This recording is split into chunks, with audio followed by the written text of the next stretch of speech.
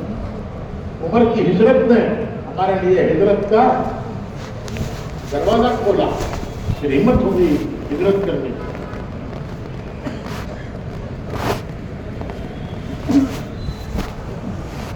اور ان کی خلافت میں اسلام مشرق و مغرب میں پھیل گیا. نماز کی حالت میں مجوسی نے خنجر مارا، غلام تھا مجوسی، حالت نماز میں خنجر مارا، کئی وار کیے.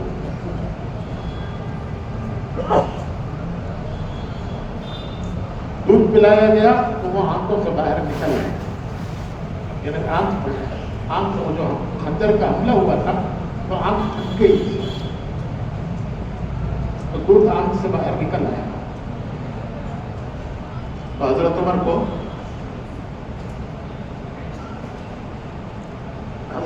کو یہ اندازہ ہو گیا کہ اب میری موت کا وقت قریب ہے. مسجد تقریر ہے تو بیٹھے ہوئے رو رہے تھے. حضرت عمر اس حادثے پر رو رہے. حضرت ابن عباس آئے. حضرت عمر نے ان کے بیٹے عبداللہ ابن عمر ان کی ران پر انہوں نے حضرت عمر کا سر رکھا ہوا تھا. پوچھا عبداللہ میرا سر کہاں ہے؟ تو انہوں نے عرض کیا کہ میری ران پر. فرمایا کہ زمین پر رکھ دو، اللہ کو مجھ پر رحم آ جائے. میرا سر زمین پر رکھ دو، اللہ کو مجھ پر رحم آ جائے. عبداللہ ابن عباس آئے. ان کو حضرت عمر بہت چاہتے تھے. حضرت عبداللہ ابن عباس حضور کے چچا دار بھائی، حضرت عباس حضور کے چچا کے بیٹے، بڑے عالم تھے. حضرت عمر ان کو بڑا مجلسوں میں رائے مشورے کی مجلسوں میں بٹھا کے دیتے. وہ آئے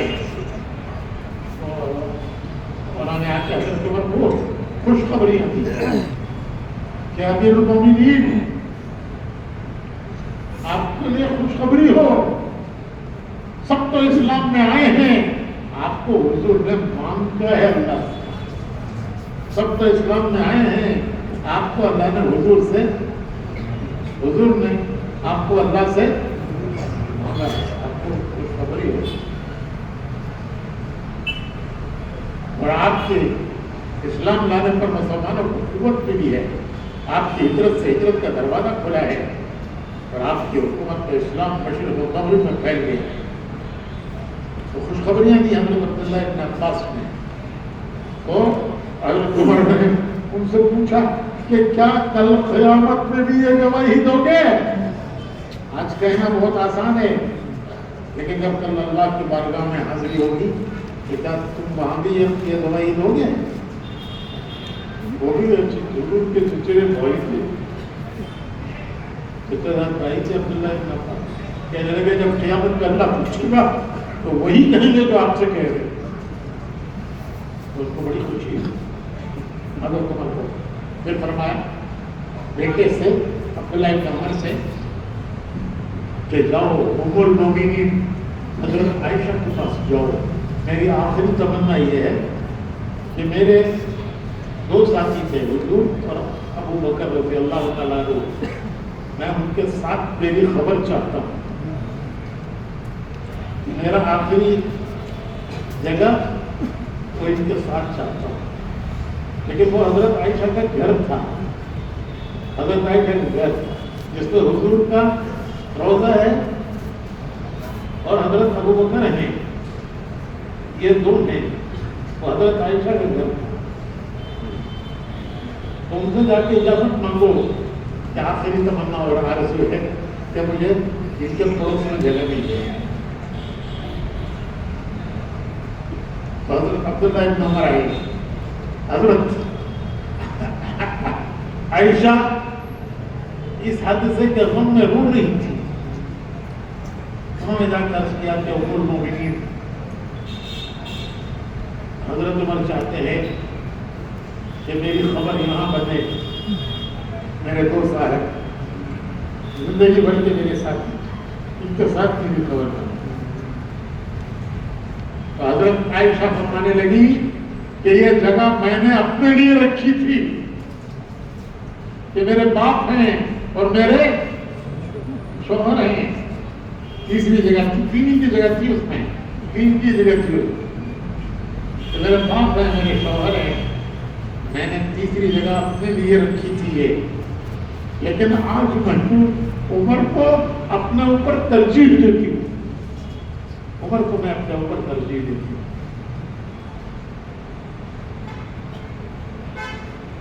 واپس آئے تو پوچھا کیا جواب لائے. کہنے لگے حضرت عائشہ نے یہ کہا کہ میں نے اپنے لیے جگہ رکھی تھی، لیکن آج میں عمر کو اپنے اوپر ترجیح دی.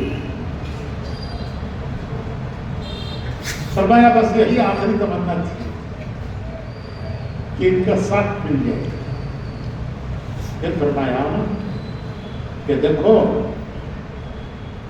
جب میرا جنازہ تیار ہو جائے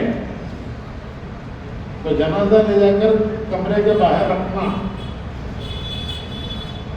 اور اس وقت اجازت مانگنا کہ میرے روپ میں آ کے اجازت نہ دیتی ہو. حضرت عمر کا روپ ہزاروں میل دور، کسرا اور قیصر پر روپ پڑتا تھا، رستم پر روپ پڑتا تھا ہزاروں میل دور. تو کہیں میرے روپ میں آ کے اجازت نہ دیتی ہو کہ کیسے کہوں امیر المومنین کو نہیں. اب جب میرا انتقال ہو جائے نا تو پھر میرا روپ نہیں رہا، پھر میں امیر المومنین نہیں رہا. یہ نہ کہنا امیر المومنین، یہ کہنا عمر اجازت مانگتا ہے. دروازے پر رکھ کر کہنا عمر اجازت مانگتا ہے،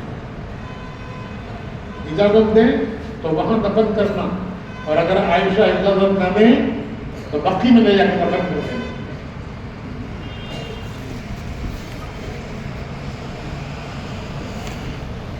جنازہ تیار کر کے لے گئے نماز کے بعد.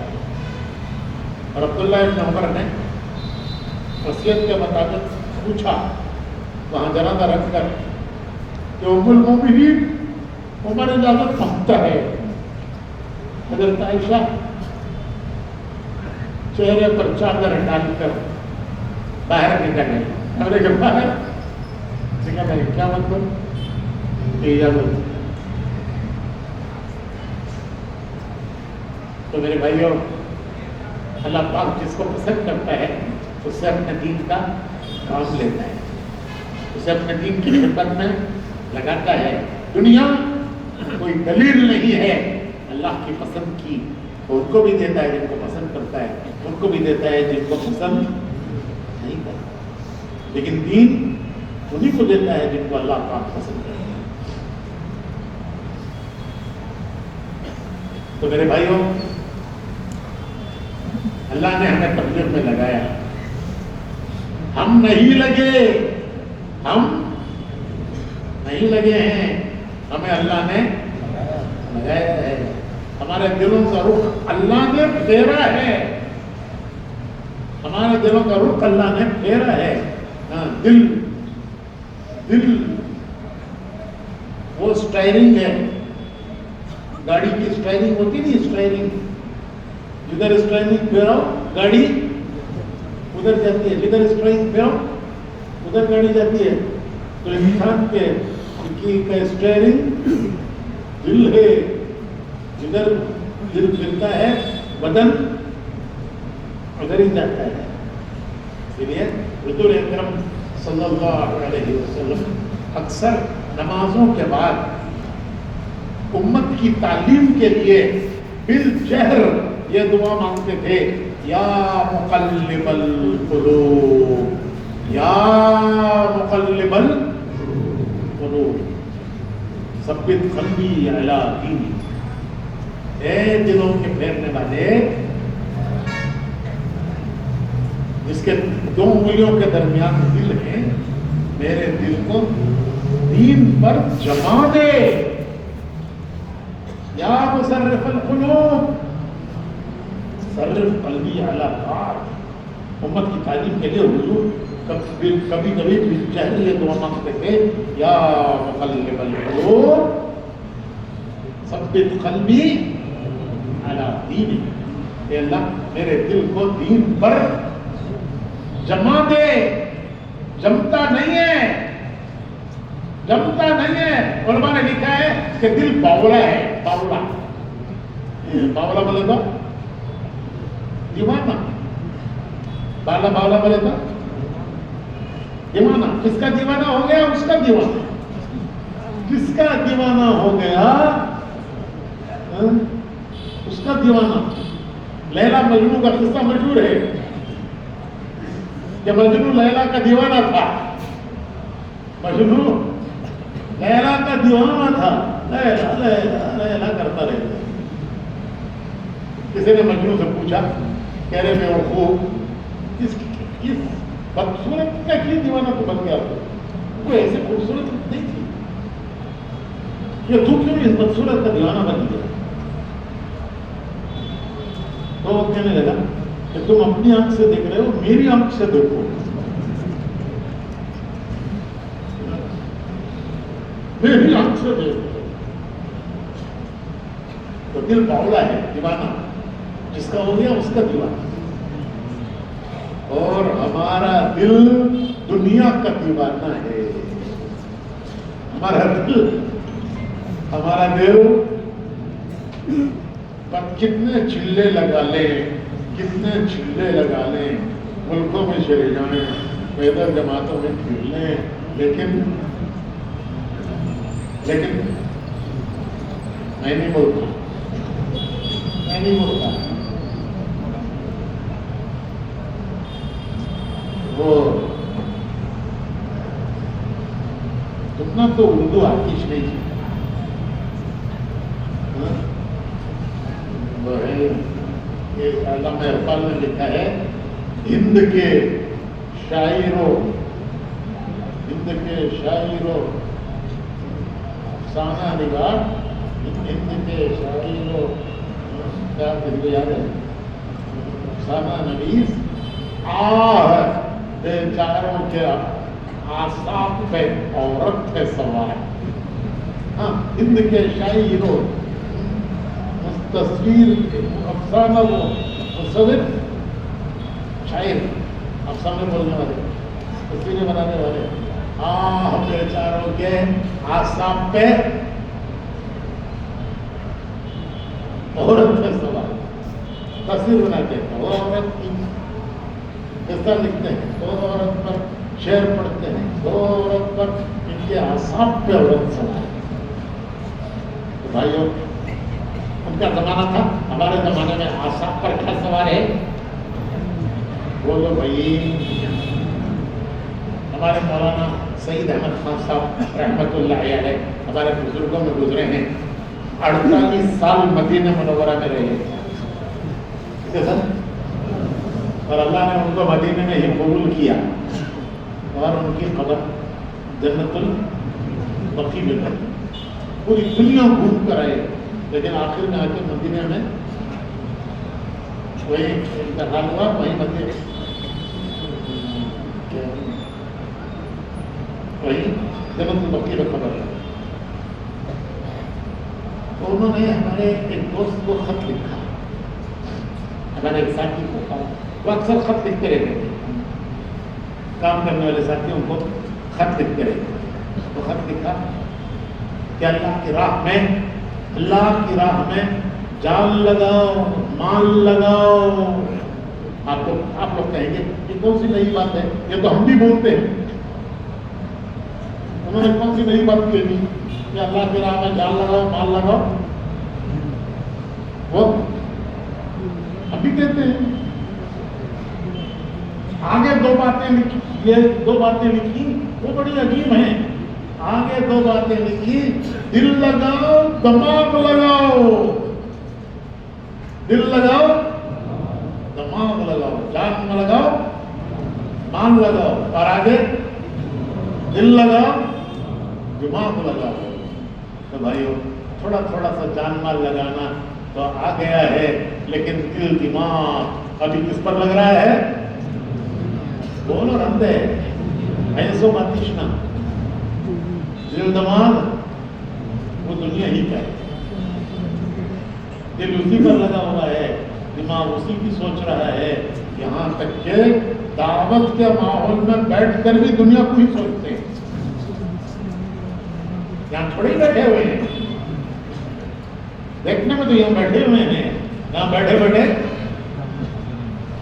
اسی کو سوچ رہے ہیں جس کو چھوڑ کے آئے ہیں. تو دل دماغ تو اسی کا ہے. تو دعوت کے مبارک کام میں دل بھی لگانا ہے. اللہ پاک اس کے لیے ہمیں قبول کرنا ہے. ہماری صلاحیتوں کو اللہ اس مبارک محنت کے لیے قبول کرے. یہ بھی کچھ کم نہیں ہے، اللہ کی کوئی کم نعمت نہیں ہے کہ اللہ نے کچھ تھوڑا سا ہمارا جان مال اسراف میں لگانا توفیق دی، لگایا. تو میں نے عرض کیا کہ ہم نہیں لگے ہیں، ہمیں اللہ نے لگایا ہے. میں سمجھانے کے لیے، بات سمجھانے کے لیے ایک قصہ کہتا ہوں. آپ لوگوں نے بار بار سنا ہوگا لیکن میں پھر بھی کہتا ہوں سمجھانے کے لیے کہ ہم لگے ہیں یا اللہ نے ہمیں لگایا ہے. ہم لگے ہیں یا اللہ نے لگایا ہے. تو سمجھانے کے لیے ایک قصہ کہتا ہوں. ہمارے حیدرآباد میں ہمارے ایک بزرگ تھے، انتقال ہو گیا، بڑے بزرگوں میں کرنل امیر الدین صاحب، حیدرآباد شہر میں کرنل امیر الدین صاحب. وہ برٹش کی آرمی میں کرنل تھے. آپ لوگ سمجھ نہیں سکیں گے اسے، کیونکہ برٹش کی فوج میں ہندوستانی کو کرنل نہیں بناتے تھے. ہندوستانی تو سولجر ہوتا تھا، آفیسر جو ہوتا تھا وہ انگریز ہوتا تھا. لیکن یہ تھے بھی انگریز جیسے، تو انگریز نے ان کو کرنل بنایا، جبکہ ہندوستانی کرنل بن نہیں سکتا تھا، سولجر ہوتا تھا. تو مسجد کی جماعت مشورہ کر رہی تھی. دیکھو خیر کہاں سے نکلتی ہے. یہ جو دعوت کے اعمال ہیں نا، جو دعوت کے اعمال ہیں وہ بڑے خیر کے اعمال ہیں. ان سے جو خیر نکلتی ہے اس خیر میں ہمارا حصہ پڑتا ہے. تو مسجد کی جماعت مشورہ کر رہی ہے. کرتے ہیں نا روزانہ مشورہ؟ ارے کرتے نہیں کرتے کیا آج کس کے پاس جانا ہے، کل کہاں گئے تھے، آج کس کے پاس جانا ہے؟ تو کسی نے کہا کہ آج کرنل صاحب کے پاس جائیں گے. آج کرنل صاحب کے پاس جائیں گے. کون جائے؟ جماعت بناؤ. مولانا سید صاحب فرماتے تھے کہ کسی سے ملنے جاؤ تو کم سے کم ایک آدمی تمہارے ساتھ ایسا ہونا چاہیے کہ جس کو دیکھ کر اس کا دل کھل جائے. ہاں آؤ بھائی آؤ، کیا قصہ ہے؟ جس کو دیکھ کر وہ خوش ہو، جو دل کھلتا ہے تو دروازہ کھلا، گھر میں جا سکتے ہو. دروازہ بند ہے تو دل کا دروازہ، انسان کا دروازہ دل ہے. ایسے نہیں ہونا چاہیے سب کہ دل کو دیکھ کے اس کے پیشانی پر بل پڑ جائے. کون ہے سو رہی ہے؟ ایک آدمی کم سے کم ایسا ہو کہ جس کو دیکھ کر کسی خصوصی ملاقات کی بات نہیں ہے، ہر گھر کی بات نہیں ہے، کسی اہم آدمی کے پاس جانا ہو تو ایک آدمی ایسا دیکھ لو کہ جو جس سے اس کی تو جماعت گئی. بڑا بنگلہ، گیٹ پر سیکورٹی کا آدمی، کوئی اجازت دے یہ وغیرہ اندر جا نہیں سکتے. تو انہوں نے درخواست کی کہ بھائی صاحب سے ملا دو، ہم صاحب سے ملنے آئے ہیں، ذرا صاحب سے ملا دو. اس نے دیکھا اچھے لوگ لگتے ہیں، نیک لوگ لگتے ہیں، تو اس نے کہا اچھی بات ہے، میں اجازت مانگتا ہوں، وہ اجازت دے دیں گے صاحب تو میں ملا دوں گا. اندر گیا، اس نے جا کے کہا کہ صاحب آپ سے ملنے کے لیے کچھ اللہ کے مولویاں آئی، حیدرآباد نہ ہو، آپ سے ملنے کے لیے اللہ کے مولویاں آتے. تو تبلیغ والے تو سب مولوی لگتے ہیں. توفی تسبیح تو اسی کا معلوم. تو محمد صاحب نے پوچھا کہ برسات کے موڑ پہ آئی تو کہیں کو آئے رہی ہے کیا ہے آپ خیال کیا ہے بھائی تو چندہ مانگنے آئے ہوں گے. مسجد بن رہی ہے, مدرسہ بن رہا ہے, یتیم خانہ ہے, خرچہ ہے, کچھ کوئی مانگنے آئے ہوں گے. تو اس سے ان کو کرن صاحب کو خیال آیا کہ یہ تو آئے تو چاٹی بھی دے کر بھیج کروں گا, بلّہ کیا ہی کہتے وہ پتہ نہیں کتنا بڑا ڈیمانڈ کریں گے. تو کیسے ان سے بچنا, کسی طرح ان سے بچنا. تو کرنل صاحب کے خیال آیا, انہوں نے اس سے کہا کہ جا کے کہہ دو کہ صاحب گھر میں نہیں ہیں. کیا آسان راستہ ہے بچنے کا. صاحب گھر میں نہیں ہے تو کیا بولیں گے, ہمیں چکرتی بولیں گے, کیا بولیں گے, اچھا بھائی چلو پھر کبھی آئیں گے, اب تو صاحب گھر میں نہیں ہے, پھر کبھی آ جائیں گے. پر ٹل گئے نا, ٹلانا تھا. اس نے آ کے کہا کہ صاحب بول رہے صاحب گھر میں نہیں ہے. پورا بھانڈا پھوڑ دیا. صاحب بول رہے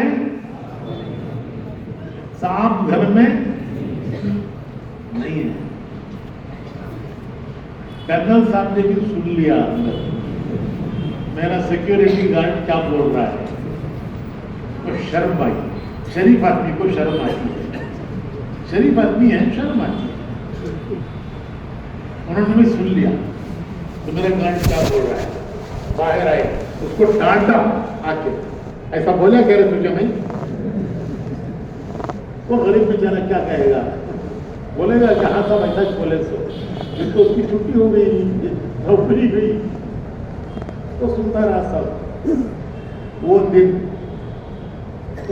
تھا, اللہ نے ان کو قبول کرنا تھا, تو اللہ نے ان کو قبول کیا, لگ گئے. اور لگ کر آگے بڑھتے چلے گئے یہاں تک کہ جب پہلی جماعت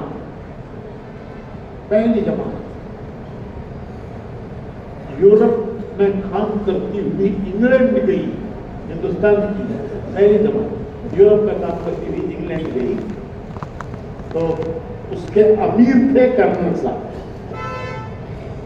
اس کے امیر کرنل صاحب حافظ پٹیل صاحب ان کے ہاتھوں لگے تبلیغ میں. پہلا چلہ حافظ پٹیل صاحب کا ان کی جماعت کے ساتھ لگا, جن حافظ پٹیل سے اللہ نے پورے یورپ پہ کام لیا,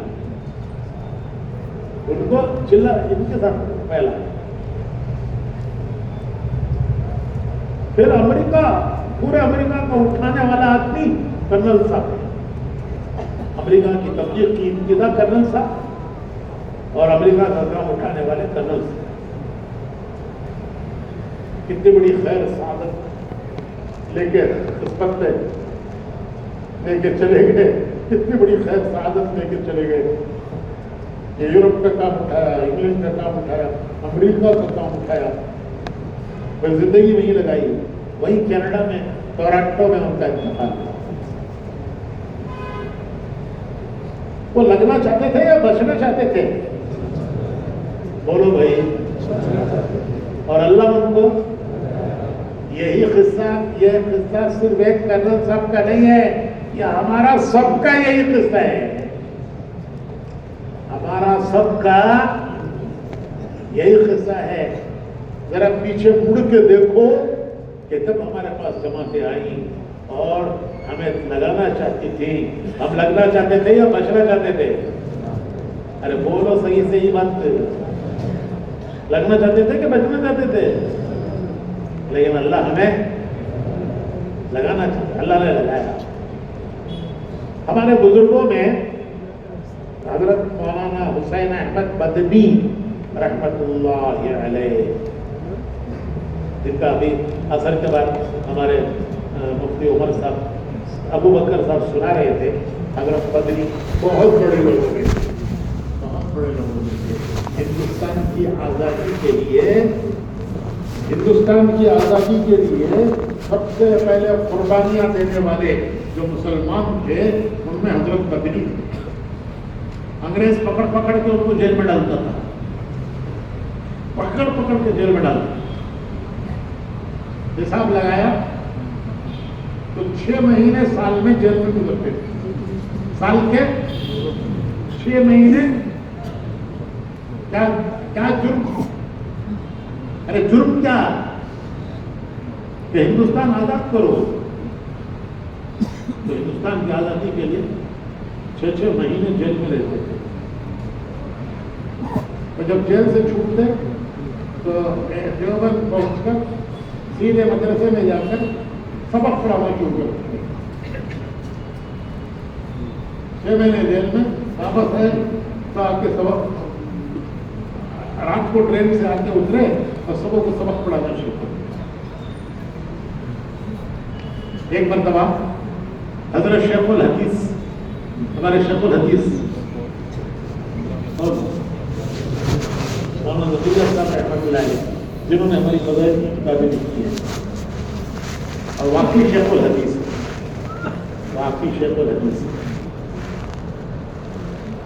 صدقات, فضائل صدقات, ایک ایک حدیث کی تشریح میں 10 حدیثیں لاتے ہیں اور زیادہ. ایک حدیث لکھی, اس کی تشریح میں 10 حدیثیں لاتے ہیں. ایک ایک حدیث کی تشریح میں تو دیکھ کے اندازہ ہوتا ہے کہ یہ واقعی شیخ الحدیث لقب اس کا سب سے پہلے وہی ہندوستان میں سب سے پہلے شیخ الحدیث وہی کہلائے. سب سے پہلے ہندوستان میں وہی شیخ الحدیث کہلائے کہ ایک ایک حدیث پر 10 حدیث کہیں وہ زیادہ اوپر پر ان کا بڑا احسان ہے کہ انہوں نے حدیث کو عام کیا. گھر گھر حدیث پہنچ گئی, گھر گھر کی تعلیم میں کیا پڑھتے ہیں. دیکھو میں ایک بات درمیان میں آ گئی ہے, ہماری جماعتیں فضائل صدقات نہیں پڑھتی اکثر. فضائل کی کتابیں تو پڑھ لیتے ہیں, خصوصاً جماعت میں نکلنے کے زمانے میں ایک وقت تعلیم ہونی چاہیے فضائل کی اور ایک وقت تعلیم ہونی چاہیے صدقات کی. ہمارے مولانا ابراہیم صاحب ہمیشہ اپنی تھیلی میں حق کی بیگ ہوتی ہے نا, ہمیشہ ساتھ رکھنے والی, اس پہ فضائل صدقات رکھتے ہیں. تو ایک بار کسی نے پوچھا مولانا ابراہیم صاحب سے, آپ فضائل صدقات کیوں ہمیشہ رکھتے ہیں؟ تو انہوں نے فرمایا کہ شیخ نے فرمایا ہے کہ یہ میری صحبت کا بدل ہے.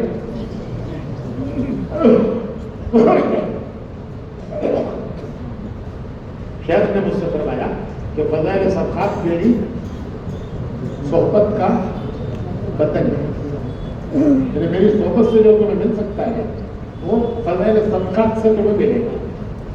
تو اس لیے ہماری جماعتوں کو فضائل صدقات کے پڑھنے کا اہتمام کرنا چاہیے کہ ایک وقت تعلیم, دن میں 2 مرتبہ تعلیم ہوتی ہے نا, جماعت پہ نکلنے کے زمانے میں دن میں 2 بار تعلیم ہوتی ہے.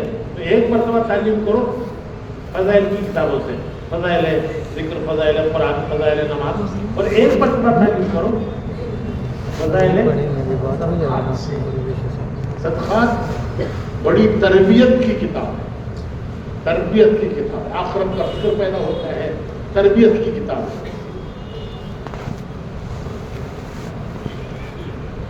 شیخ نے لکھا ہے کہ پہلا حصہ میں نے مالداروں کے لیے لکھا ہے, دوسرا حصہ غریبوں کے لیے لکھا ہے. تو میں کیا کہہ رہا تھا, شیخ حضرت بندی رحمت اللہ, وہ انہوں نے ایک مرتبہ شیخ سے کہا, شیخ الحدیث سے, کہ اچھا اتنے بڑے آدمی. شیخ نے اپنی آبیتی میں لکھا ہے کہ اکثر دیوبند سے سہارنپور آتے تھے, شیخ کے ہاں اکثر آتے تھے حضرت بندی رحمت اللہ علیہ, اور آ کر یہ کہتے تھے کہ مولوی زکریا, حضرت شیخ چھوٹے تھے ان سے, اکثر آ کے کہتے تھے مولوی زکریا بمبئی جانا ہے, کبھی کہتے تھے کلکتہ جانا ہے, جہاں ان کے پروگرام ہوتے رہتے تھے نا اس زمانے میں، کہتے تھے بمبئی جانا ہے، کلکتہ جانا ہے، ٹکٹ کے پیسے نہیں ہیں، ٹکٹ کے پیسے نہیں ہیں، مجھے قرض دے دو، جانا ہے، لمبا سفر ہے، قرض دے دو۔ دیوبند سے یہاں تک کا ٹکٹ لے کے آیا ہوں، دیوبند سے سہارنپور تک کا ٹکٹ لے کے آیا ہوں، آگے جو کلکتہ جانا ہے اس کے پیسے نہیں ہیں، مجھے قرض دے دو، جب پیسے آ جائیں گے تو تمہیں دے دوں گا۔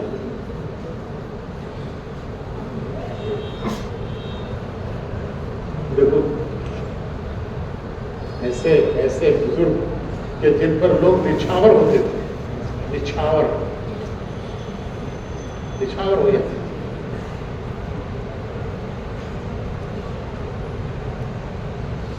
تو شیخ نے لکھا ہے کہ مجھ سے قرض لے کے جاتے تھے اور پھر دے دیتے تھے۔ تو ایک مرتبہ انہوں نے شیخ سے کہا کہ زکریا تم بھی چلو نا ہمارے ساتھ، مولی زکریا تم بھی چلو نا ہمارے ساتھ۔ تو میں نے عرض کیا کہ حضرت میرے بس کا نہیں ہے 6 مہینے جیل میں رہنا، 6 مہینے مدرسہ پڑھانا، 6 مہینے جیل میں رہنا، 6 مہینے مدرسہ پڑھانا، یہ میرے بس کا نہیں، یہ آپ ہی کا کام ہے، آپ ہی کا کام ہے، آپ ہی جانو۔ تو حضرت شیخ حضرت مدنی رحمۃ اللہ علیہ ایک مرتبہ یہاں آئے ہمارے جنوبی ہند میں، تمل ناڈو میں، نارتھ آرکاٹ کے علاقے میں۔ اس زمانے میں بہت پرانا زمانے کی بات ہے، نارتھ آرکاٹ میں بڑے بڑے سیٹ ہوتے تھے، چمڑے کے ایکسپورٹر، بڑے بڑے ایکسپورٹر، نارتھ آرکاٹ مشہور تھا، بڑے بڑے ایکسپورٹر، اور بڑے خیر کے کام کرتے تھے، بڑے خیر کے کام کرتے تھے وہ ایکسپورٹر لوگ۔ تو انہوں نے حضرت مدنی کو بلایا، تمل ناڈو میں کچھ پروگرام تھے، انہی دنوں میں ترونامل میں ایک اجتماع تھا۔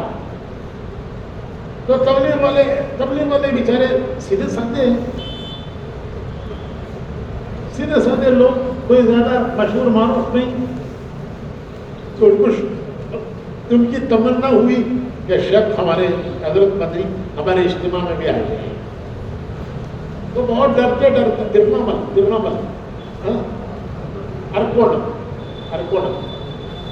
ارکونم تو یہ تبلیغ والے سیدھے سادے لوگ ڈرتے انہوں نے جا کے کہا حضرت مدنی سے کہ حضرت ہمارا ایک اجتماع ہو رہا ہے تبلیغ کا، ہمارا جی چاہتا ہے کہ آپ تھوڑی دیر کے لیے تشریف لائیں۔ اور یہ امید نہیں تھی کہ اتنے سے بڑے سیٹ لوگ انہوں نے پروگرام بنائے ہوئے ہیں اور حضرت کو بڑی بڑی کاروں میں لے کے پھر رہے ہیں، وہ آئیں گے کہ نہیں آئیں گے ہمارے اجتماع میں؟ ہم تو سب غریب فقیر، تو امید نہیں تھی ان کو حضرت کے آنے کی۔ لیکن اگلے دن صبح میں جب اٹھے اور سفر شروع ہوا تو حضرت نے فرمایا کہ ارکونم جانا ہے، اجتماع میں جائیں گے۔ حضرت کے کہہ دینے کے بعد پھر کس کی مجال کہ کہیں اور لے جائے، تو سیدھے ارکونم لے کر آئے۔ تو ارکونم میں جو حضرت نے بیان کیا، حضرت مدنی رحمۃ اللہ علیہ نے، وہ بیان چھپا ہوا ہے۔ بھائی اقبال کہیں ملے تو ذرا مجھے دینا یار، بہت تلاش ہے مجھے، کہیں سب پوچھو تلاش کراؤ۔ حضرت مدنی کا بیان جو ارکونم کے اجتماع میں کیا، کہیں مل جائے تو تلاش کرو، مجھے بہت دنوں سے کرا ہے، میں نے پڑھا ہے لیکن محسوس نہیں رہا۔ تو اجتماع میں آئے اور حضرت نے بیان شروع کیا کہ لوگوں تم اللہ کا شکر کرو، تمہارے زمانے میں یہ کام آیا ہے، تم اللہ کا شکر کرو، تمہارے زمانے میں یہ کام آیا ہے، ورنہ ہم سے پہلے ہمارے باپ دادا کے زمانے میں یہ کام نہیں آیا تھا۔ ہمارے باپ دادا ان کے زمانے میں یہ کام نہیں آیا تھا. شکر کرو تمہارے زمانے میں یہ کام آیا ہے اور اس کی قدر کرو. یہ حضرت مہدی کا بیان ہے جو ارکان میں اجتماع میں ہوا اور چھپا ہوا تھا. مجھے ملے تو کہیں تلاش کرا. تو بھائی اللہ نے ایک بڑی نعمت دی ہے, بڑی نعمت دی ہے. اللہ ہمیں اس کی قدردانی کی توفیق عطا لگایا ہے. اللہ نے استقامت عطا کرتا ہے. اللہ تعالیٰ استقامت عطا کرتا ہے. لگنے والے ہوتے ہیں بہت, لیکن آگے تک چلنے والے کم ہوتے ہیں. حالات آتے ہیں آدمی گھبرا کے رہ جاتا ہے, احوال آتے ہیں آدمی گھبرا کے رہ جاتا ہے. اسی لیے استقامت کی دعا مانگنا چاہیے اللہ سے. استقامت کی دعا مانگنا چاہیے. ہم کمزور ہیں, ضعیف ہیں, امتحانات کے قابل نہیں ہیں. ہم کمزور ہیں, ضعیف ہیں, امتحانات کے قابل نہیں ہیں. ہمارے حاجی عبد الوہاب صاحب اللہ تعالیٰ ان کے درجات بلند کرے, وہ فرمایا کرتے تھے کہ اللہ سے دعا مانگو کہ اللہ نبیوں کی تو نے مدد کی, صحابہ کی تو نے مدد کی, نبیوں کی تو نے مدد کی, صحابہ کی تو نے مدد کی. ہم تو ان سے زیادہ مدد کے محتاج ہیں. وہ اتنے محتاج نہیں تھے مدد کے, ہم تو ان سے زیادہ مدد کے محتاج ہیں. کہ اللہ تو نے ان کی مدد کی تو ہماری بھی مدد فرما دے. تو نے ان کو یہ ہاتھ پکڑ کر چلایا, تو نے ان کو ہاتھ پکڑ کر چلایا, قدم قدم پر ان کی مدد کی. اللہ ہم تو ان سے زیادہ مدد کے محتاج ہیں. ہمیں ہمارے حال پر نہ چھوڑ, ہمیں ہمارے کاموں کو ہمارے حوالے نہ کر. کہ ہماری حضرت جی کی دعائیں ہوتی تھی, امام صاحب رحمۃ اللہ کی دعائیں ہوتی تھی کہ ہمیں ہمارے حال پر نہ چھوڑ, ہمیں ماحول کے اور لوگوں کے حوالے نہ کر, ہمیں اپنے کرم کے سہارے چلا. عام طور پر خطیب حضرات جمعہ کے خطبے میں دعا پڑھتے ہیں.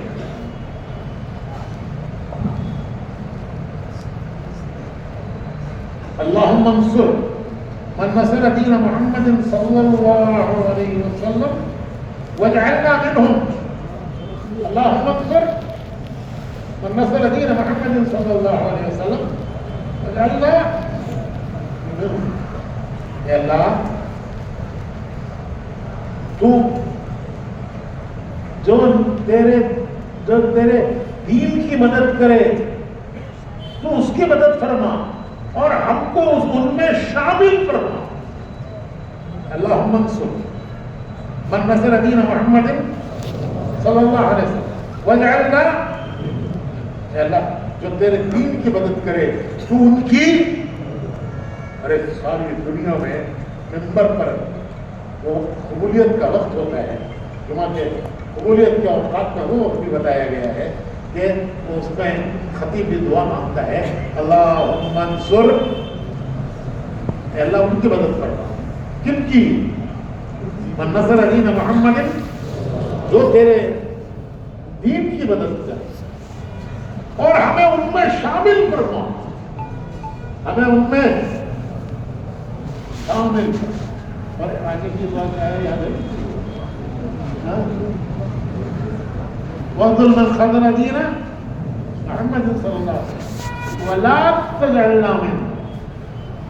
اور تیرے دین کو جو نقصان پہنچائے اے اللہ ان کو تو دیکھ لے, ان کو, اور ہمیں ان میں شامل نہ کر.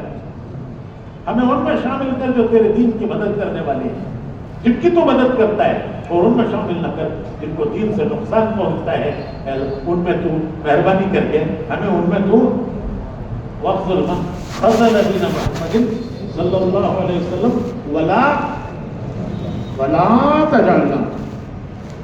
یہ سب مصنون دعائیں ہیں, اور جمعہ میں اکثر خطیب یہ دعا پڑھتے ہیں کہ اللہ جو تیرے دین کی مدد کریں تو ان کی مدد فرما, ان میں ہم کو شامل کر دے, اور تیرے دین کو نقصان پہنچائے کہ اللہ ان کو سنتوں کو شامل نہ کریں. تو میرے بھائیوں اللہ پاک نے کام میں لگایا ہے, اللہ قبول فرمائے, استقامت عطا فرمائے, آگے چلائے. اللہ نے پورے عالم میں کام پہنچا دیا, پورے عالم میں اللہ نے کام پہنچا دیا. مولانا یوسف صاحب رحمۃ اللہ علیہ, ابتدا کا زمانہ تھا, تھوڑے سے لوگ تبلیغ میں لگے ہوئے تھے, کبھی کبھی آہ بھر کے کہتے تھے مولانا یوسف صاحب, کبھی کبھی آہ بھر کے کہتے تھے کہ دل یہ چاہتا ہے کہ ایک مرتبہ دنیا میں یہ آواز لگ جائے کہ اللہ سے ہوتا ہے, اللہ کرتے ہیں.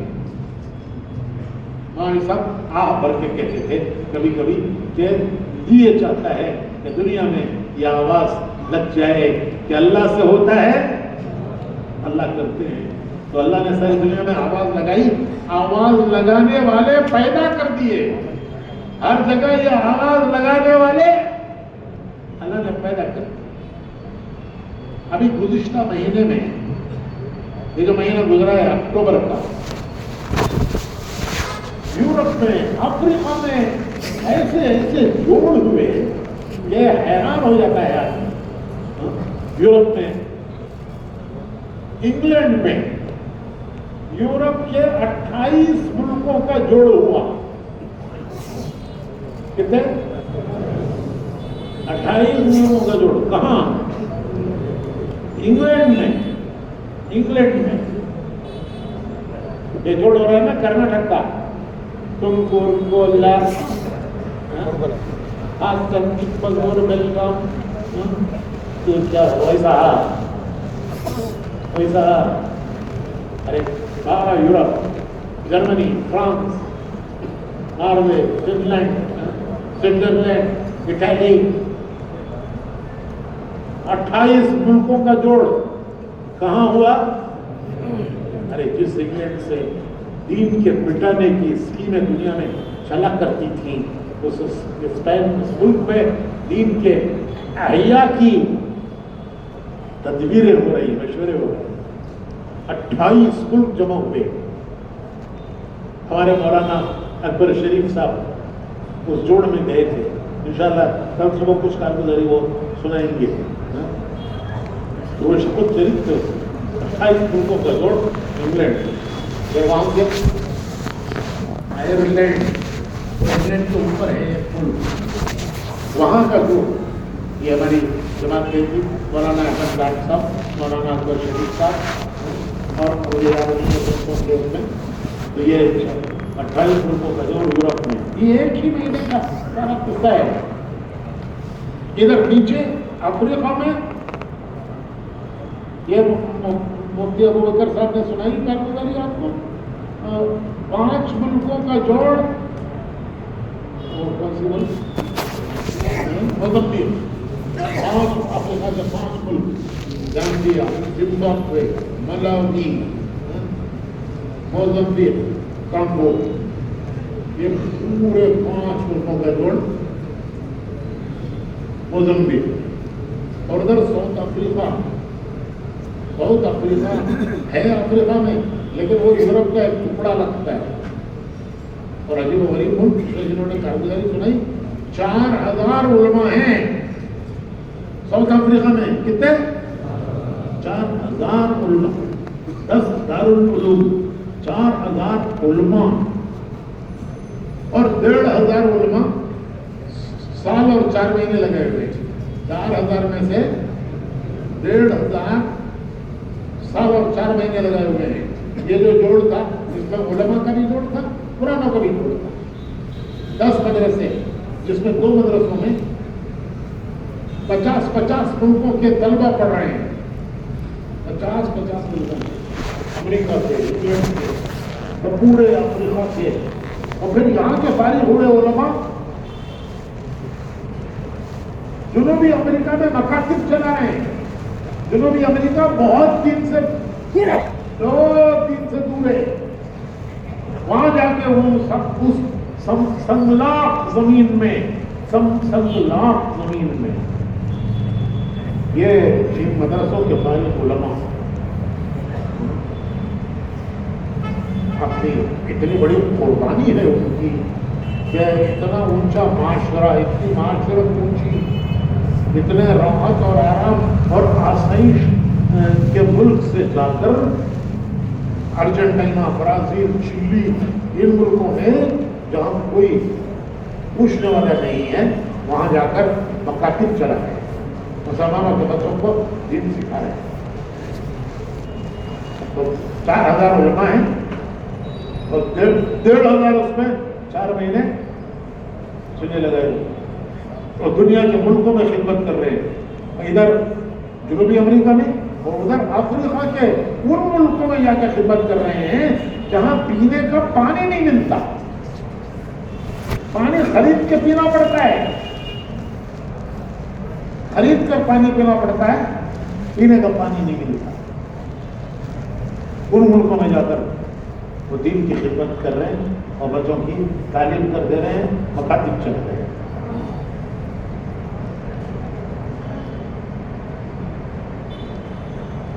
اللہ کا قبول فرمائے۔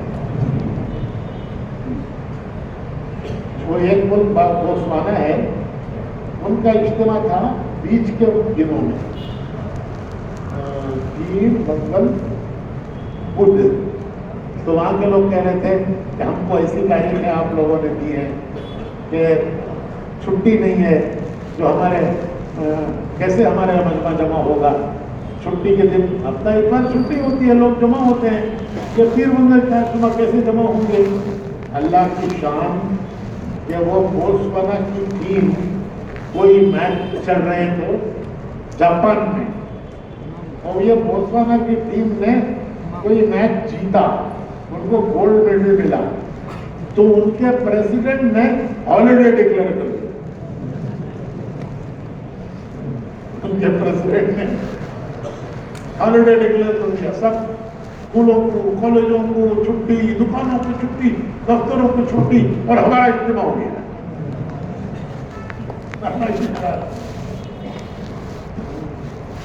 تو یہ افریقہ میں اس طریقے 7 ملک، یہ 5 ملک، اور ادھر ساؤتھ افریقہ، اور ادھر، اور ایک اجتماع انہی دنوں میں، جن دنوں میں یہ اجتماع ہو رہا تھا، انہی دنوں میں ایک اجتماع صومالی لینڈ، صومالیہ، صومال، یہ سوڈان کے نیچے، یہ تو جنوب میں ہے، وہ شمال میں ہے، سوڈان کے نیچے، وہاں اجتماع ہو رہا تھا۔ صومالیہ کے اجتماع سے 600 جماعتیں نکلی، کتنی؟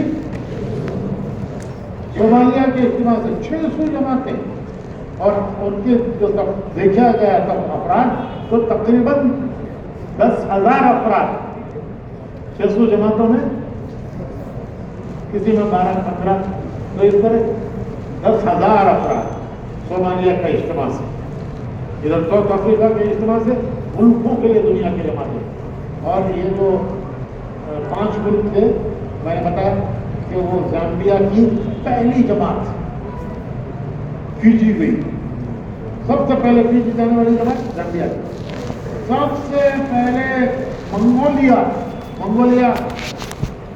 روس اور چین کے بیچ میں ہے، نقشے میں دیکھو تو اوپر روس ہے، نیچے چین ہے، پیٹ میں ہے، پیٹ میں روس چین کے پیٹ میں ہے منگولیا، پہلی جماعت ان کی ہوئی زامبیا، اور دیکھو زامبیا پر حال آیا، یہ 5 ملکوں پر، زامبیا، ملاوی، زمبابوے، موزمبیق، یہ 4 ملکوں پر حال آیا۔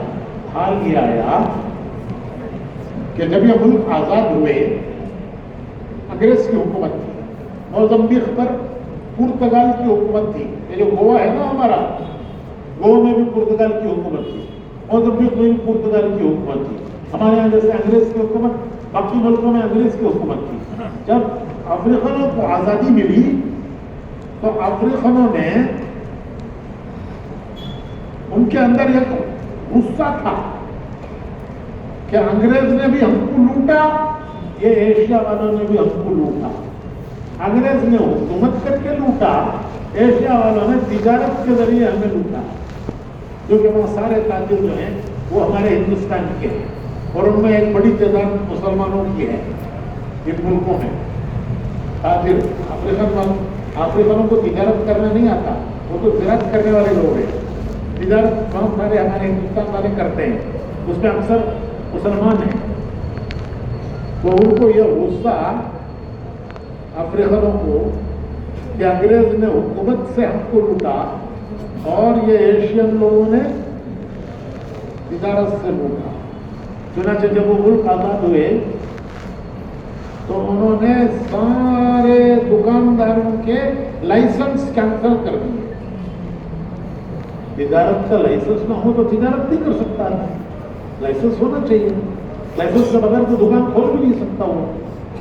اب یہ بڑا زبردست حال ہے, بڑی بڑی دکانیں جن لوگوں کی, لیکن لائسنس کینسل, اور وہ دکانداری کر ہی نہیں سکتے. ہاں ٹھیلے پہ فٹ پاتھ پہ ٹھیلے پہ لگا کے کاروبار کر سکتے ہو, دکان میں کاروبار نہیں کر سکتے. ایک بڑا زبردست امتحان آیا, بڑی بڑی دکانیں, بڑے بڑے مال, لیکن لائسنس کینسل. اب وہ ٹھیلے پہ کہاں جا کے وہ دکاندار کرے گا کاروبار؟ تو یہ سب ملک چھوڑ کے بھاگنے لگے.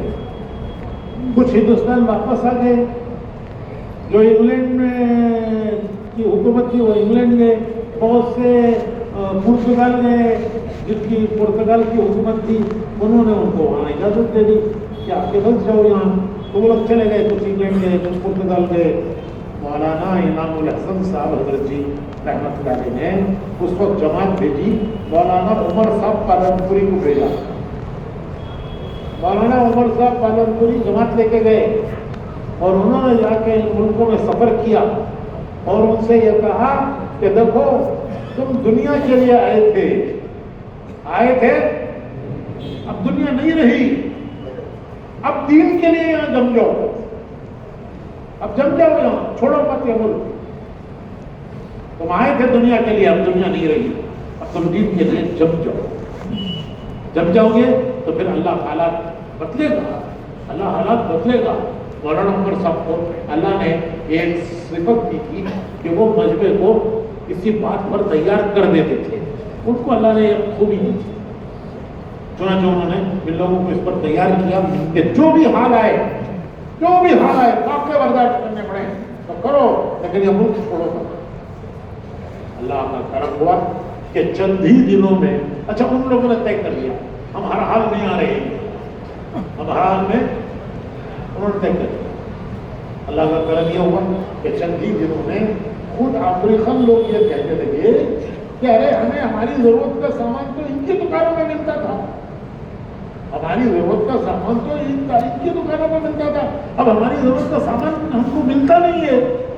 ہر جگہ کیوں لگا کے کھڑنا پڑتا ہے, دودھ کے لیے کیوں لگاؤ, بریڈ کے لیے کیوں لگاؤ, شکر کے لیے کیوں لگاؤ, صبح سے شام ہو جاتی ہے کیوں میں ہی کھڑے رہتے ہیں.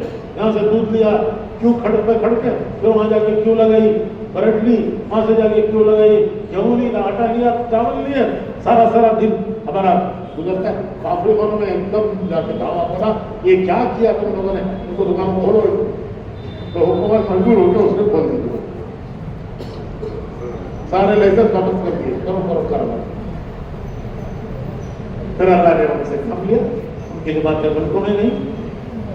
اب جیسے انہوں نے بتایا کیا جو اجتماع ہوا, ایک مدرسہ ہے ماشاء اللہ, فوٹو میں مدرسہ تھا, اس مدرسے میں اجتماع ہوا, اسی کی عمارتوں میں ہم ٹھہرے.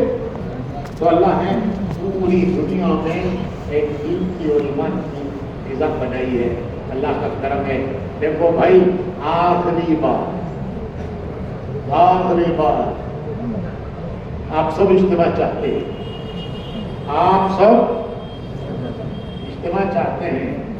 اجتماع جلسوں کا نام نہیں ہے, اجتماع پینڈال ڈالنے کا اور دیگیں چڑھانے کا نام نہیں ہے. اجتماع ایک محنت کا نام ہے, قربانی کا نام ہے, محنت کا نام ہے, قربانی کا نام ہے. پھر اجتماع مولانا یوسف صاحب فرماتے تھے کہ ہمارا اجتماع 2 محنتوں کا جوڑ ہے. ہم سمجھتے ہیں اجتماع آدمیوں کا اجتماع. مولانا یوسف صاحب فرماتے تھے کہ اجتماع 2 محنتوں کا اجتماع ہے.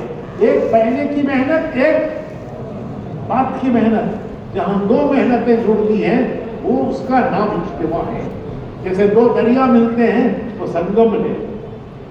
تو ہم اجتماع سمجھتے تھے مجمع کا اجتماع.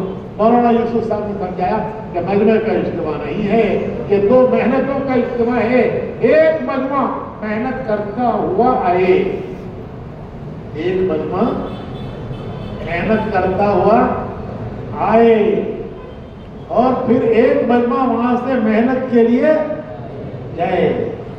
ایک مجمع محنت کرتا ہوا آیا, ایک مجمع محنت کے لیے گیا. تو جب یہ 2 محنتیں جمع ہوگی تو جہاں 2 محنتیں جمع ہوگی وہاں قربانیوں کی ایک تاثیر ہوتی ہے. قربانیوں کی ایک تاثیر ہوتی ہے. دیکھنے والوں کے دل بدلتے ہیں, سوچ بدلتی ہے, فکر بدلتا ہے. جب صحابہ قربانیاں دیتے ہوئے آئے فتح مکہ کے موقع پر, 23 سال کی قربانی, 21 سال کی قربانی, 13 سال مکے کی قربانیاں جو صحابہ کے واقعات, پھر 8 سال مدینے کی قربانیاں. 8ویں ہجری میں مکہ فتح ہوا ہے. وہ 21 سال کی قربانیاں دے کر جب صحابہ مکہ فتح کر کے آئے تو جس نے ان کو دیکھا انہیں ہدایت مل گئی. ان کی نگاہ جن پر پڑی انہیں ہدایت مل گئی, اور جس نے ان کو دیکھا انہیں ہدایت مل گئی. ہندا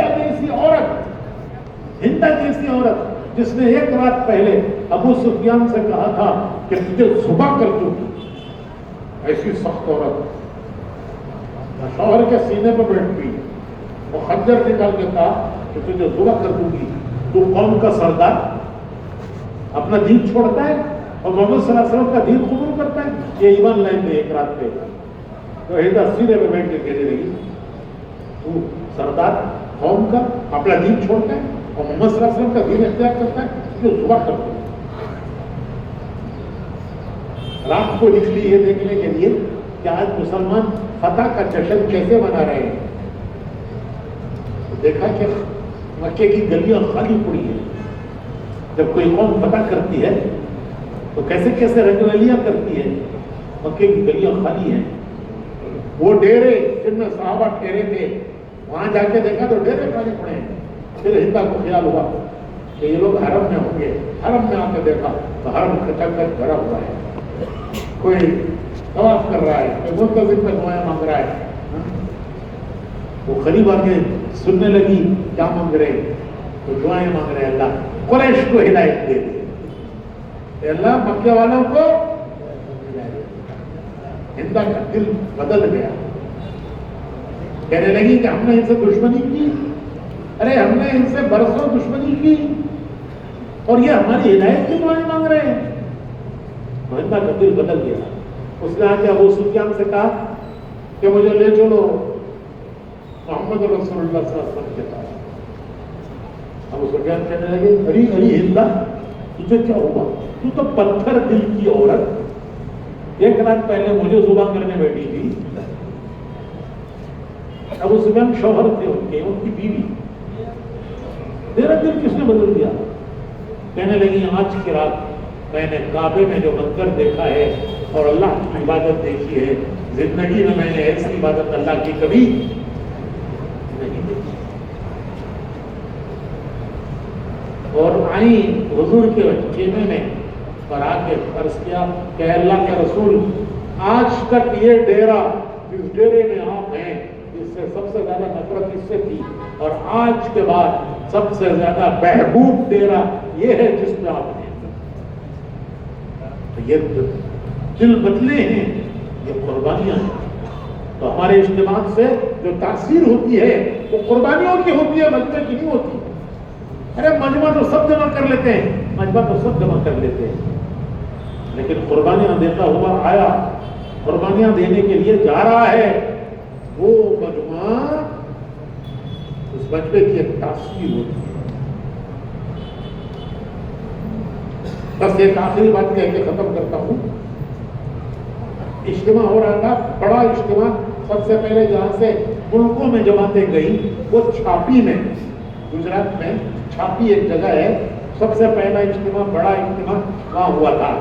تو قاضی عبدالوہاب صاحب ایک بزرگ تھے، اللہ ان کے درجے بلند کرے، انہوں نے سب قرآنوں کو جمع کیا، جو ذمہ دار تھے گجرات کے ذمہ دار پرانے، ان سب کو جمع کر کے کہا کہ دیکھو اجتماع تم ایسا کرو کہ دنیا میں تمہاری جماعتیں جائیں، تمہارے اجتماع سے دنیا میں جماعتیں جائیں، اور بڑی خوب ترغیب دی، اور پھر تیار کیا تو سب نے اپنے اپنے نام لکھائے۔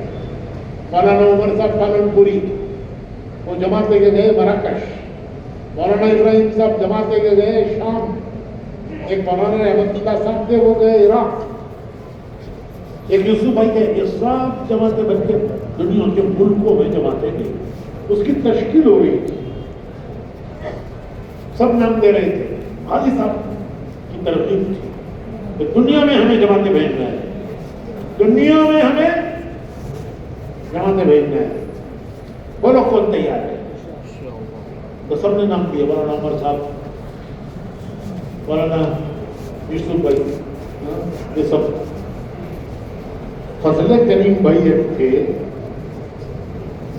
وہ ان کے اعتبار سے ذرا نئے تھے، مولانا عمر صاحب، یوسف بھائی، ان سب کے اعتبار سے وہ ذرا نئے تھے، لیکن وہ بھی مجلس میں تھے، انہوں نے بھی نام دے دیا۔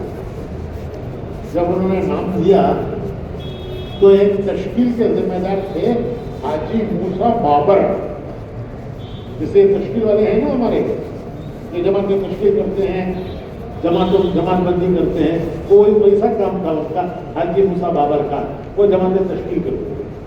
تو انہوں نے فضل کریم بھائی سے پوچھا کہ تمہارے پاس پیسے کتنے ہیں؟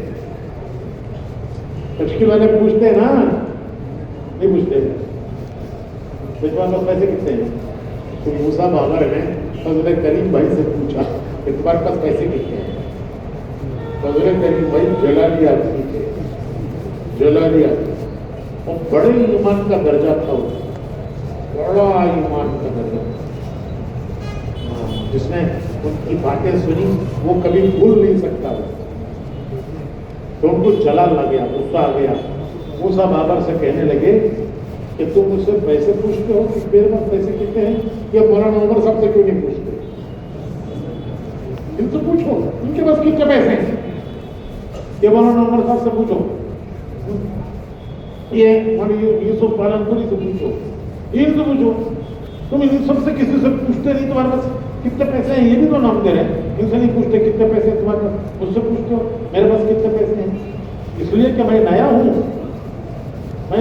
اس لیے تم کو ہمت ہو رہی ہے پوچھنے کی۔ تو بڑا ایمانی درجہ تھا اور اس کی باتیں ان کو بھول نہیں سکتا۔ کہنے لگے کہ دیکھو نہ ان کے پاس پیسے ہیں نہ میرے پاس پیسے ہیں۔ فضل کریم بھائی کہنے لگے نہ ان کے پاس پیسے ہیں، ان کے پاس بھی پیسے نہیں ہیں، میرے پاس بھی پیسے نہیں ہیں، ان کو بھی اللہ ہی لے جائے گا، مجھے بھی اللہ ہی لے جائے گا، ان کو بھی اللہ ہی لے جائے گا، مجھے بھی اللہ ہی لے جائے گا۔ پھر اللہ کا کام کہ وہ جتنے تھے اس مجلس میں سب گئے اور سب کو اللہ لے گیا، سب کے لیے اللہ نے اسباب پیدا کیا، سب گئے۔ تو بھائیو، ہمارا کام اسباب پر نہیں ہے، ہمارا کام اللہ پر اعتماد کرے، ہم اللہ پر اعتماد پر قدم اٹھائیں، ہم اسباب پر قدم اٹھانے والے نہیں ہیں، ہم اللہ کی مدد پر، اس کے یقین پر اور اس کے بھروسے پر قدم اٹھانے والے ہیں۔ تمہارے اجتماعات ہدایت کا ذریعہ بنیں گے جب اس بنیاد پر آپ کھڑے ہو، اس بنیاد پر کھڑے ہو، قربانیاں دیں گے، جائیں گے، قربانیاں دیں گے، مجاہدے کریں گے، اللہ اس کا نور اجتماع میں پیدا کرے گا، پھر اللہ پاک ان کو ہدایت کا سورج بنا کے نکالے گا. جس طرح سورج نکلتا ہے رات کے اندھیرے ٹک نہیں سکتے, تمہارے اجتماع ہدایت کا سورج بنیں گے رات کے اندھیرے. بولو چھٹے سب تیار ہیں اس کے لیے؟ تیار ہیں تو کرو, جو نہیں تو جاؤ گھروں میں رہو. اگر تیار ہیں اس کے لیے قربانیوں کے لیے اللہ کے بھروسے پر کرو, انشاءاللہ اللہ تمہیں ذریعہ بنائے گا. حضور کی دعا ہے, حضور کی دعا ہے, چھوٹی سی دعا ہے, اللہم اجعلنا ہادین مہتدین. پڑھو, اللہم اجعلنا ہادین مہتدین. علماء سے لکھوا دو, اللہم اجعلنا ہادین مہتدین. اے اللہ تو ہمیں ایسا بنا دے, یہ دعا اس کے معنی ہے تو ہمیں ایسا بنا دے ہم خود ہدایت پر ہوں اور ہم دوسروں کے ہدایت پر آنے کا ذریعہ بنیں.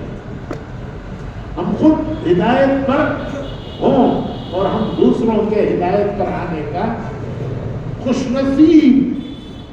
نصیب ہے وہ اللہ کے بندے جن کو اللہ اپنے دین کے کام کے لیے استعمال کر لے, اور بد نصیب ہیں جن کو اللہ دنیا کے حوالے کر دے. جاؤ تمہاری دنیا سے تم نمٹتے رہو اور اسی میں الجھ کے دنیا سے چلے جائیں, اسی میں الجھ کے دنیا سے چلے جائیں. وہ بد نصیب ہے, وہ خوش نصیب ہے وہ جن کو اللہ ہدایت کا ذریعہ بنا دے. ہدایت کے کام کے لیے اللہ ان کو استعمال. ارے تمنا تو ہونی چاہیے دلوں میں, ارے دلوں میں تمنا تو ہونی چاہیے. اللہ کے ساتھ بے نیاز ہے, بے نیاز ہے, انہیں کو قبول کرتا ہے جو ملتجی ہوتے ہیں. ملتجی کس کو کہتے ہیں؟ ملتجی التجا. تو بھائیو ہمارے دلوں میں تمنا تو ہونی چاہیے کہ اللہ ہمیں قبول کر لے, اللہ ہمیں ذریعہ بنا دے. اللہ کا شکر ہے کہ ہمارے ملکوں کی جماعتیں بن رہی ہیں, ہوا چل رہی ہے, ہوا چل رہی ہے, ہدایت کی ہوا چل رہی ہے. اللہ کا شکر ہے ایک ضلع سے, ارے بیلگام کے ضلع سے 26 جماعتیں بنی ہیں, 20 جماعتیں اور ترتیب میں چل رہی ہیں, 46 جماعتیں ایک ضلع سے, ہوا چل رہی ہے. اللہ ہمیں بھی اس ہوا میں قبول کر. تو اس کے لیے بھائیو رمضان تک ملکوں میں جانے کے لیے دسمبر تک کی جماعتیں بنی ہیں. میں تھوڑا سا اور آگے بھی کرتا ہوں. دسمبر تک کی جماعتیں تو بنی ہیں, الحمدللہ ترتیب بنی ہے, بعض کی تاریخ میں آئی ہیں. تو رمضان تک بھی چلو کوئی نہیں, ملکوں میں جانے کے لیے کون تیار ہے؟ ذرا کھڑے ہو جاؤ, کھڑے ہو جاؤ, کھڑے ہو جاؤ, کھڑے ہو جاؤ. جن کی تشکیل ہوئی ہے وہ بھی, جن کی جماعتیں بنی ہیں وہ بھی, جن کی جماعت بندی ہوئی ہے وہ بھی, جن کے رخ ملے ہیں وہ بھی, جن کے رخ نہیں ملے وہ بھی, جو نیت کرتے ہیں وہ بھی, جو ارادہ کرتے ہیں وہ بھی.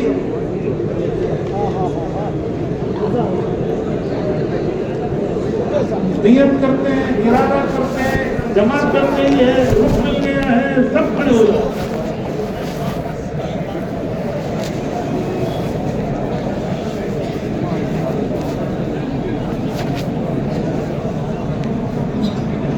اللہ تعالیٰ سب کو قبول فرمائے, سب کی بھرپور مدد فرمائے.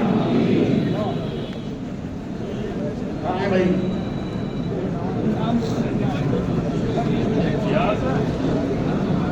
اچھا کون سے مندر ہے یہ؟ اوپر پہلے مندر, لیکن نماز کے بعد